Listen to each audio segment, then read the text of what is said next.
एक दिन रोहन अपने दुकान पर बैठा था। वह खाना खाने की तैयारी कर रहा था। तभी उसको एक खूबसूरत लड़की आती दिखाई दी। वह लड़की रोहन की दुकान पर पहुंची और सूट दिखाने को बोली। रोहन अपनी दुकान में काफ़ी सारे कपड़े रखता था। रोहन ने उस लड़की को काफ़ी सारे कपड़े दिखाए, जिसमें से उसने 4 से 5 सूट पैक करा लिए। जब रोहन ने उस लड़की से सूट के पैसे मांगे तो वह चिल्लाने लगी, बचाओ बचाओ, यह मेरी इज्जत लूट रहा है। रोहन की दुकान पर कई सारे आदमी आ गए और बिना सोचे समझे उसे मारने लगे। मौका देखकर वह लड़की सूट लेकर वहां से चली गई। उस दिन से रोहन पूरी मार्केट में बदनाम हो गया। मोहल्ले के लोग और मार्केट के लोग उसे गंदी निगाहों से देखने लगे। उसकी दुकान भी पहले से कम चलने लगी। खैर धीरे धीरे वक्त गुजर गया। रोहन ने उस लड़की को बहुत ढूंढा पर वह कहीं ना मिली। वह तो उस लड़की से बदला लेना चाहता था। धीरे धीरे वक्त गुजरने लगा और लोग इस बात को भूलने लगे। अब रोहन की दुकान पर पहले की तरह ग्राहक आने लगे और रोहन भी गरीबों की रोज कुछ न कुछ देकर मदद कर दिया करता था। हर रोज की तरह एक बाबा रोहन की दुकान पर आया और रोहन से पूछा, बेटा तुम्हारी शादी हो गई या नहीं?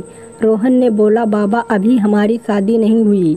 तब बाबा बोला, बेटा तुम मेरे घर चलो, तुम्हें कुछ दिखाना है।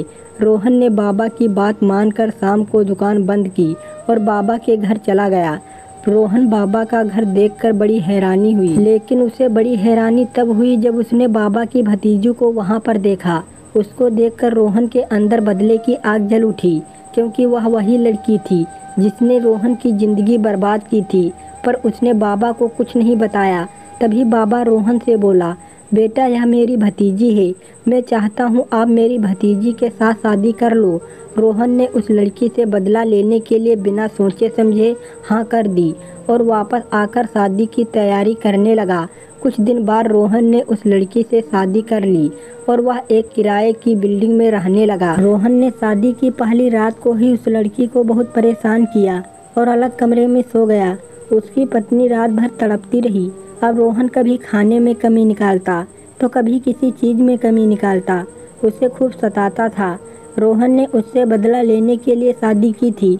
वह तो उसे परेशान करके छोड़ देना चाहता था। एक दिन रोहन ने उसको छोड़ने का प्लान बना लिया। उसने सोचा, चलो आज हमारी इसके साथ आखिरी रात है, आज थोड़ा प्यार से बातें कर ले। रोहन ने उसे अपने पास बुलाया और पूछा, तुमने मेरे साथ उस दिन ऐसा क्यों किया था? तब वह लड़की रोते हुए बोली, उस दिन मैंने तुम्हारे साथ जानबूझकर नहीं किया था, यह सब मेरा शराबी बाप यह करवा रहा था। अगर मैं उस दिन तुम्हारे दुकान से चोरी नहीं करती तो मेरा बाप मुझे मारता। उस दिन के बाद मैंने चोरी करना छोड़ दिया और अपने पिता को छोड़कर चाचा के साथ रहने लगी। और हाँ, मेरे कहने पर ही मेरे चाचा ने तुम्हारी शादी मेरे साथ करवाई है। मैंने सोचा अगर तुमने माफ़ कर दिया तो ठीक है, नहीं तो यह हमारी सज़ा होगी। ऐसी बातें सुनकर रोहन का दिल पिघल गया और उसे माफ़ कर दिया। कहानी अच्छी लगी हो दोस्तों तो लाइक और सब्सक्राइब करिए।